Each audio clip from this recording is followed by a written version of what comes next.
ESPN 9 news में आपका स्वागत है और मैं हूं आपके साथ नेहा। आपको बता दें कि अगले महीने यानी कि नवंबर में मध्य प्रदेश का चुनाव है। मध्य प्रदेश चुनाव को लेकर यहां राजनीतिक गलियारे में चर्चा तेज हो चुकी है और सबसे ज्यादा जो इस वक्त चर्चा देखने को मिल रही है और सुनने को मिल रही है वो है ज्योतिरादित्य सिंधिया। आज की सबसे बड़ी अपडेट अगर आपको दें यहाँ पर, तो ज्योतिरादित्य सिंधिया के जितने भी समर्थक हैं यहाँ काफी ज्यादा नारेबाजी करते नजर आ रहे हैं, क्योंकि कहीं ना कहीं जो ज्योतिरादित्य सिंधिया के समर्थक है और कार्यकर्ता है उनका टिकट कटता यहाँ पर नजर आ रहा है। बीजेपी की लिस्टें आने के बाद यहाँ पर सिंधिया समर्थक काफी ज्यादा गुस्से में नजर आ रहे हैं। उनकी नाराजगी यहाँ पर सामने आ रही है और देखिए नाराजगी भी क्यों सामने ना आए, क्योंकि ज्योतिरादित्य सिंधिया के समर्थकों का टिकट कटने का मतलब है कि सिंधिया बगावत की ओर चल सकते हैं। आपको बता दें कि मध्य प्रदेश के चुनाव को लेकर इस बार दोनों पार्टियां सबसे आगे चल रही है, एक तरफ कांग्रेस तो दूसरी तरफ भाजपा यहाँ पर अपने दावे कर रही है कि 5 राज्यों के चुनाव में इस बार भाजपा की सरकार आएगी,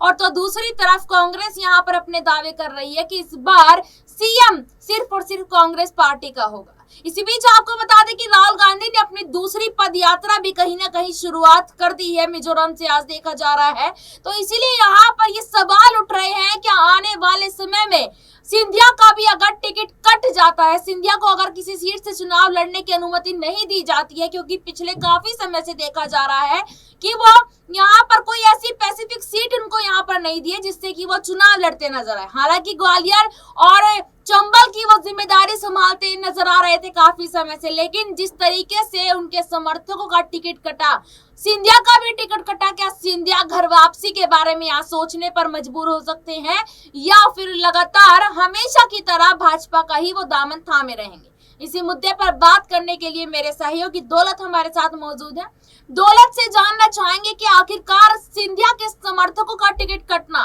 क्या भाजपा के लिए एक बड़ी मुसीबत बनता यहाँ पर नजर आ सकता है क्या? जी हाँ, बिल्कुल। यहाँ पर अगर सिंधिया या उनके समर्थकों का टिकट कटता है या फिर सिंधिया को उतनी तहरीर नहीं दी जाती है जो बोलकर उनको लाया गया था, क्योंकि 2018 में जनता अपना फैसला सुना चुकी थी कि कमलनाथ के रूप में उनको अपना मुख्यमंत्री चाहिए, लेकिन वो सिंधिया ने यहाँ पर बगावत की और वो बीजेपी के साथ आके मिल गई और उनको उसका इनाम भी मिला, केंद्र में उनको जगह मिली। लेकिन जैसे जैसे 2023 के चुनाव करीब आ रहे हैं, सिंधिया और उनके समर्थक अपना सर उठा रहे हैं और मांग कर रहे हैं कि सीएम की जो सीट होगी या फिर जो सीएम दावेदारी होगी वो सिंधिया की झोली में डालें, वो सिंधिया के खेमे के लोगों को उसमें तहरीर दें, क्योंकि 18 में आप हार गए थे, 20 में सिंधिया और सिंधिया समर्थकों ने आपकी सरकार बनाई है, तो हमें पूरी तरीके से जो हमारी इंपॉर्टेंस है, जिस तरीके से हम चुनाव खेलते हैं या फिर सिंधिया की जो ताकत है उसको ध्यान में रखते हुए बीजेपी को फैसला लेना होगा और यहाँ पे सिंधिया समर्थकों को आगे बढ़ाना होगा। लेकिन हम अब तक क्या देख रहे हैं, जो लिस्ट आई है यहाँ पर कहीं ना कहीं शिवराज सिंह चौहान के खेमे को तहरीर दी जा रही है। यहाँ पे देखा जा रहा है सिंधिया के लोगों को इतना पूछा नहीं गया और इसी वजह से सिंधिया के लोग लगातार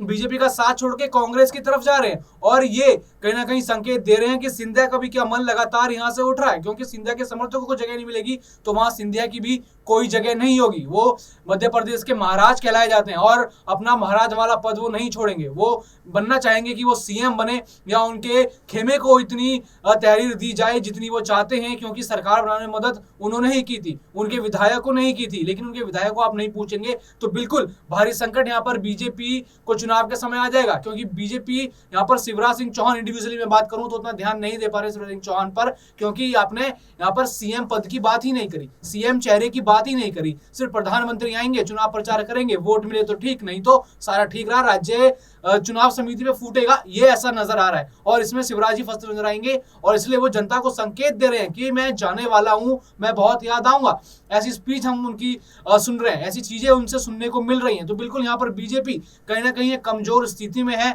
और ऐसे में अगर सिंधिया समर्थकों का टिकट कटता है या सिंधिया को वापसी नहीं कराते हैं तो बीजेपी बड़ी मुश्किल में होगी और यहाँ पर अपनी सत्ता गंवाती हुई भी नजर आ सकती है। बिल्कुल, यहाँ पर दौलत को कहना सही है कि अगर सिंधिया और सिंधिया के समर्थकों का टिकट कटा पूर्ण तरीके से यहाँ पर, तो भाजपा पे मुसीबत आने से कोई नहीं रोक सकता। दूसरी तरफ शिवराज सिंह चौहान का जिक्र यहाँ दौलत ने छेड़ा, तो इस वक्त की बात करूं तो फिलहाल मध्य प्रदेश के सीएम पद पर शिवराज सिंह चौहान बैठे हैं, लेकिन शिवराज सिंह चौहान की नाकामयाबी बार बार जनता के सामने आ रही है। थोड़े दिन पहले आपने देखा होगा कि उज्जैन में बच्ची के साथ क्या कुकर्म सामने आया था। तो देखिए बार बार ऐसी घटना रिपीट हो रही है मध्य प्रदेश के अंदर, और यहाँ शिवराज सिंह चौहान पर बार बार सवाल उठ रहे हैं। क्या दौलत आपको लगता है कि इस बार शिवराज सिंह चौहान को साइड करना चाहती है भाजपा? क्योंकि देखिए देखा जा रहा है जब से शिवराज सिंह चौहान यहाँ पर सीएम बने हैं तब से वो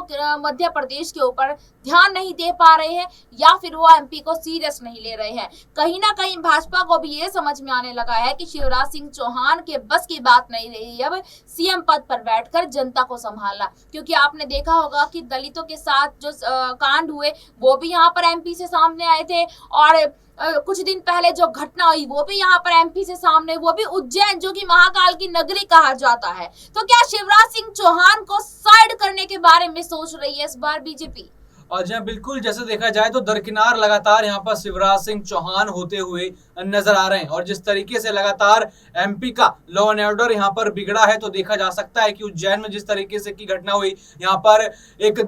आदिवासी व्यक्ति के ऊपर बीजेपी के नेता जो है इस तरीके से पेशाब करते हुए नजर आते हैं। ये तस्वीरें हमने देखी तो कहीं ना कहीं वो जो इमेज है शिवराज सिंह चौहान की वो डाउन करता है, और शिवराज सिंह चौहान भी यहाँ की अब राजनीति समझ नहीं पा रहे हैं, और कहीं ना कहीं यही वजह हो सकती है कि मध्य प्रदेश का बहाना बनाकर हर जगह ये सीएम चेहरे की बात की जाए, हर जगह सीएम चेहरा ना रखा गया हो, क्योंकि यहाँ बीजेपी को राज्य के नेताओं से उम्मीद नजर नहीं आ रही, और शिवराज सिंह चौहान भी वो परफॉर्मेंस नहीं दे पा रहे जो यहाँ बीजेपी को चाहिए थी। वैसी राजनीति शिवराज सिंह चौहान की नहीं है, और लगातार वो घोटालों में भी फंसते हुए नजर आ रहे हैं। कमलनाथ हो, दिग्विजय सिंह हो, चाहे जब भी राहुल गांधी, प्रियंका गांधी मध्य प्रदेश आते हो, कभी किसान घोटाला, कभी आदिवासी घोटाला सामने आ जाता है। बड़ी बड़ी रकम होती है जो यहाँ पर शिवराज सिंह चौहान